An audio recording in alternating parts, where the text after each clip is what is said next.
श्री स्वामी समर्थ श्री स्वामी समर्थ जय जय स्वामी समर्थ श्री स्वामी समर्थ जय जय स्वामी समर्थ।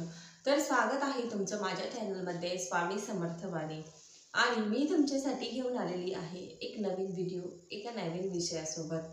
तर आजचा आपला व्हिडिओचा विषय आहे की येत्या 23 नोव्हेंबर 2024ला म्हणजे शनिवारी आहे काळभैरव महाराजांची जयंती। त्या दिवशी म्हणजे कालाष्टमी म्हणून सुद्धा ओळखलं जातं। त्या दिवशी आपल्याला काळभैरव महाराजांची जयंती आपण साजरी करत असतो। तर त्या दिवशी आपल्याला त्यांच्या सेवा काय करायच्या, त्यांना नैवेद्य कोणता दाखवायचा, त्याच्यानंतर त्यांची पूजा कशी करायची त्याबद्दलच आजचा व्हिडिओ आहे। व्हिडिओ जर तुम्हाला आवडला तर व्हिडिओला लाईक करा, शेअर करा आणि सबस्क्राईब करायला विसरू नका। तर आता काळभैरव महाराजांची आपण पूजा काय करावी, तर ती यासाठी की आपल्या घरामध्ये जर मुलं असतील आणि ती हट्टी असतील, अगदी तापट असतील, ऐकतच नसतील कोणाचं, लहान असतील तर समजून घेऊ शकतो, पण जर मोठे मुलं असतील आणि ऐकतच नसतील, कोणतीही जिद्द म्हणजे मोबाईल पाहिजे, लॅपटॉप पाहिजे, गाडी पाहिजे, कितीही समजून सांगितलं तरी न ऐकणारे, त्यासाठी अगदी ते काहीही करू शकतात, असे हे मुलं असतात। तर यांचा जो तापटपणा आहे तो शांत होण्यासाठी तुम्हाला काळभैरव महाराजांची त्यांना सेवा करायला लावायची आहे। सेवा म्हणजे काय, जास्त काही नाही, काळभैरव अष्टकमचं तुम्हाला त्यांना पठण करायला लावायचं आहे। त्याबद्दलच मी आज तुम्हाला माहिती सांगणार आहे की नेमकं काय करायचं, कसं करायचं। तर व्हिडिओ पूर्ण बघा, स्किप न करता। तर येत्या शनिवारी म्हणजे 23 तारखेला काळभैरव महाराजांची जयंती आहे। त्या दिवशी तुमच्या गावात जर काळभैरव महाराजांचं मंदिर असेल तर तिथे जाऊन तुम्हाला दर्शन घ्यायचं आहे।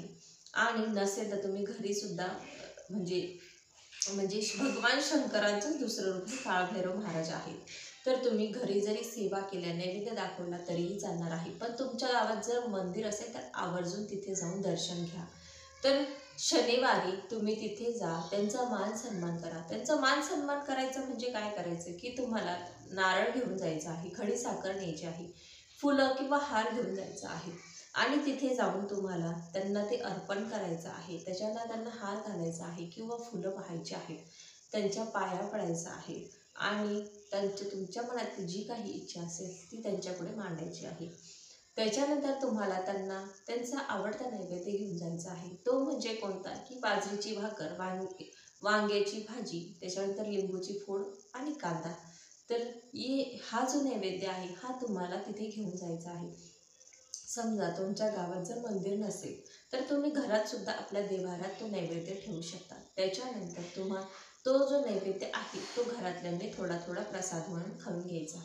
आणि एवढं झाल्यावर तुम्हाला तिथेच जर मंदिरात गर्दी नसेल तर तुम्हाला तिथे काळभैरव महाराजांची सेवा म्हणजे कोणती की काळभैरव अष्टकमचं तुम्हाला तिथे पठण करायचं आहे।